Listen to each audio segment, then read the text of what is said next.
چیمہ صاحب، آپ سے گفتگو کا آغاز کرتے ہیں. سر، آپ کا ٹیک اوے کیا ہے اس کے اوپر؟ کیا یہ ایک پروٹیکشن کا باعث بنے گا اسپیشل کیسز کے لیے، یا پھر آپ سمجھتے ہیں کہ موجودہ نظام کے اندر یہ پرابلمٹک بھی ہو سکتا ہے؟ شفاف ٹرائل کے اوپر سوالیہ نشان ہے.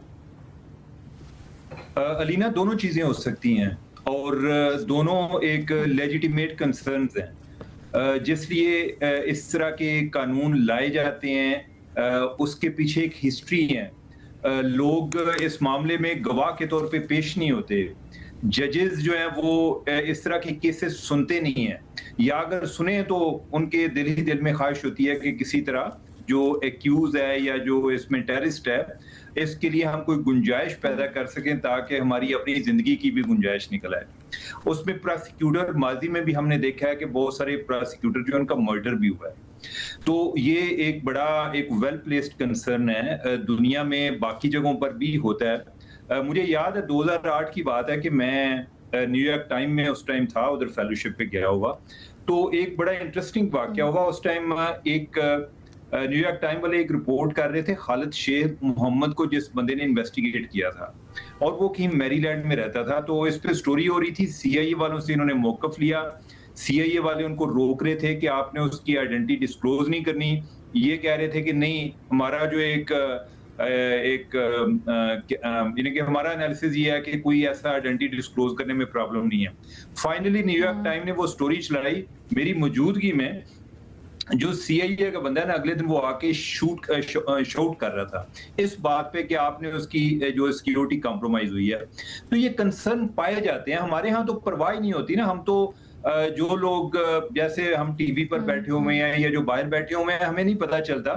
لیکن جو لوگ اس طرح کے معاملات میں گواہ کے طور پہ پیش ہو رہے ہوتے ہیں، وہ بہت زیادہ ایک ہاریفائڈ ہوتے ہیں، کنسرنڈ ہوتے ہیں کہ ان کی جان کا کیا بنے گا. لوگ ان کو تھریٹ کر رہے ہوتے ہیں.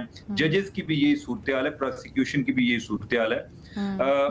اور اسی طرح کا ایک اور چیز جو ابھی بلوچستان میں متعارف پہلے سے ہو چکی ہے، آئی ڈونٹ نو کہ اس کا ادھر اتنا ذکر نہیں ہوا. ہم اوور آل مسنگ پرسن پہ کافی بات کرتے ہیں، لیکن اس حوالے سے انہوں نے ایک لیجسلیشن کی کہ جس میں جو بھی بندہ وہ اٹھائیں گے اس کا 90 دن کا اس کو انویسٹیگیشن کے لیے ٹائم ملے گا.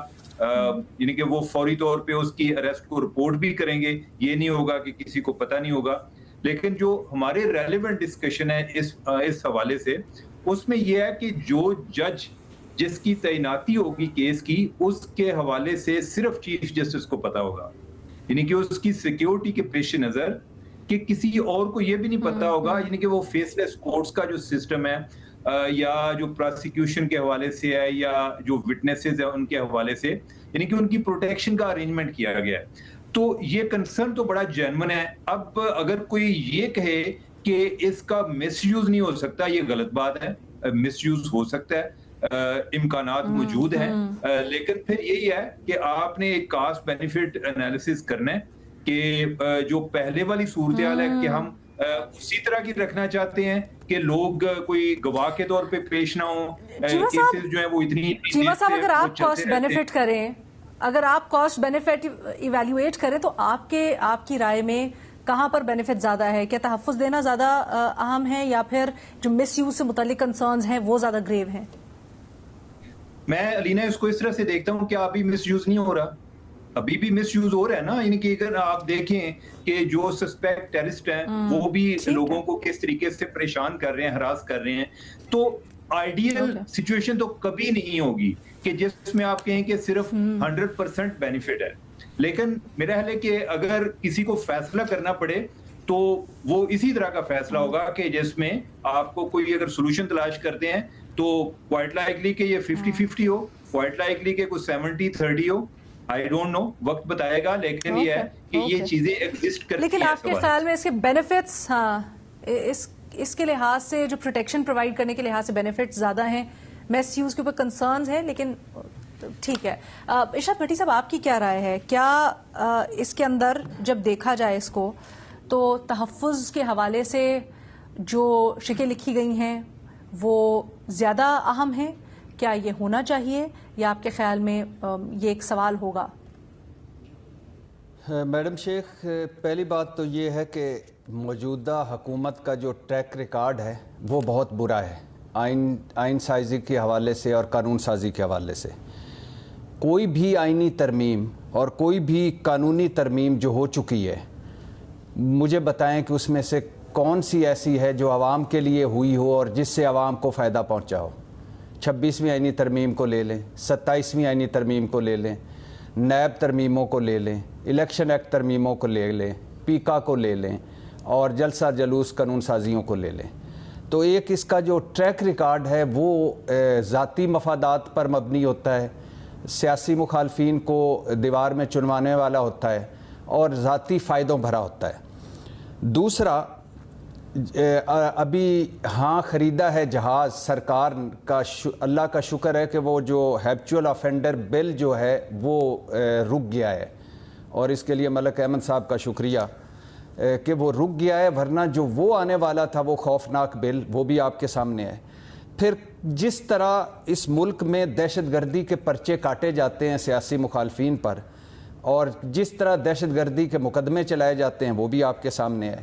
اور مجھے یاد آ رہا ہے چودھری شجاعت صاحب کی کتاب یاد آ رہی ہے۔ چودھری شجاعت صاحب نے نواز شریف صاحب جب وزیر اعظم تھے تو ان کو روکا تھا، انہوں نے یہ انسداد دہشت گردی کی عدالتیں بنائی تھی، تو وہ روک رہے تھے کہ یہ نہ کریں، یہ ہمیں بھگتنا پڑے گا، اور پھر نواز شریف صاحب نے وہی عدالت بھگتی۔ تو اب یہ جو اگلی ایکسٹریم تک پہنچ گئے ہیں، مطلب یہ جو مسودہ ہے، مجوزہ بل ہے، 20 گریڈ کا ایک افسر جو یہ طے کرے گا کہ یہ کیس اسپیشل سیکیورٹی کیس ہے، مطلب یہ دہشت گردی کیس ہے، اور الحمدللہ اس افسر کا بھی کسی کو کچھ پتہ نہیں ہوگا، اور وہ پھر جو جج سنے گا اس جج کا بھی کوئی پتہ نہیں ہے، پھر جو سرکاری وکیل ہوگا اس کا بھی کوئی پتہ نہیں ہے، پھر جو تفتیشی پولیس افسر ہوں گے ان کا بھی کوئی پتہ نہیں ہے، پھر جو گواہ ہوں گے ان کا بھی کوئی پتہ نہیں ہے، پھر جو ملزم کی طرف سے وکیل ہوگا اس کا بھی کوئی پتہ نہیں ہے، یعنی دفاعی وکیل، پھر جو عدالتی سٹاف ہے اس کا بھی کوئی پتہ نہیں ہے، جیل ٹرائل بھی ہو سکتا ہے، آڈیو ویڈیو ٹرائل بھی ہو سکتا ہے، اور آواز تبدیل کرنے والی ٹیکنالوجی بھی استعمال ہو سکتی ہے، اور پھر صحافی بھی نہیں ہوں گے، ان کو بھی نہیں پتہ ہوگا، مطلب اوپن ٹرائل نہیں ہے، مطلب فیئر ٹرائل کے جو تقاضے ہیں وہ پورے نہیں ہیں، مطلب ججوں، وکیلوں، پبلک پراسیکیوٹرز، پولیس افسروں، گواہوں، دفاعی وکیلوں، ٹرائل، انکوائری اور عدالتی کارروائی سے وابستہ سب لوگ خفیہ۔ اب مجھے بتائیں کہ پنجاب کو اس کی کیوں ضرورت پیش آ گئی؟ اللہ کا شکر ہے کہ پنجاب میں دہشت گردی اتنی نہیں ہے، اللہ کا شکر ہے پنجاب محفوظ رہے، اور پنجاب کو کس کرائسس کا سامنا ہے کہ وہ یہ سارے اتنے ایک خفیہ قسم کا بل لے کے آئیں اور ایک خوفناک قسم کا مسودہ یا مجوزہ بل لے کر آئیں، کیوں، کس وجہ سے؟ تو میں تو اس کے بالکل حق میں نہیں ہوں۔ ہمارے جیسے ملکوں میں اکثر قوانین بھی بدنیتی سے بنائے جاتے ہیں اور ان کا مس یوز بہت ہوتا ہے، اور جو اچھے قوانین بنے ان کا بھی مس یوز ہوتا ہے۔ یہ تو ایسے قوانین ہیں کہ جس کا مس یوز ہونا بڑا ہی اوپن ہے اور اوپن اینڈ شٹ قسم کا ہے کہ یہ مس یوز ہو سکتا ہے۔ تو آپ جب فیئر ٹرائل نہیں دیتے، جب آپ اتنا خفیہ رکھتے ہیں، اور جب ایک افسر کی ثوابدید پہ ہوگا کہ وہ ڈکلیئر کرے گا 20 گریڈ کا افسر جو حکومت کا ہی افسر ہے کہ یہ اسپیشل کیس ہے، اور وہ صرف chief justice Lahore high court کو رسپانسیبل ہوگا یا ان کو بتائے گا، تو باقی سب کچھ خفیہ ہے۔ تو میں تو اس کے بالکل حق میں نہیں ہوں، اسے رکنا چاہیے، اور اس کو اگر کوئی بہت ہی ایمرجنسی ہے تو اس کو اور مزید بہتر کیا جائے، کم از کم کچھ فیئر ٹرائل کے تقاضے پورے کیے جائیں۔ آپ جج خفیہ رکھ سکتے ہیں، آپ کچھ ایک دو اور چیزیں خفیہ رکھ سکتے ہیں، آپ نے تو بالکل اس طرح کر دیا ہے۔ اس سے تو بہت اچھا ہے کہ آپ بندہ ڈکلیئر کر لیں، اس کو سزا سنا دے، ایک دن اس کو بتا دیں جیل میں یا حراست میں کہ آپ کو سزا۔ سے پوچھ بھی لیتے ہیں نا کہ دنیا میں بیسٹ پریکٹسز کیا ہیں، کس طرح سے ہوتا ہے، کیا کون سے قوانین پروٹیکشن سے متعلق اچھے ہیں نہیں ہیں، کیونکہ قائمہ کمیٹیوں کے پاس ہے تو آئی ایم شیور ڈیلیبریشن ہوگی، اس کانورسیشن سے بھی کمیٹیز بڑا فائدہ اٹھا سکیں گی۔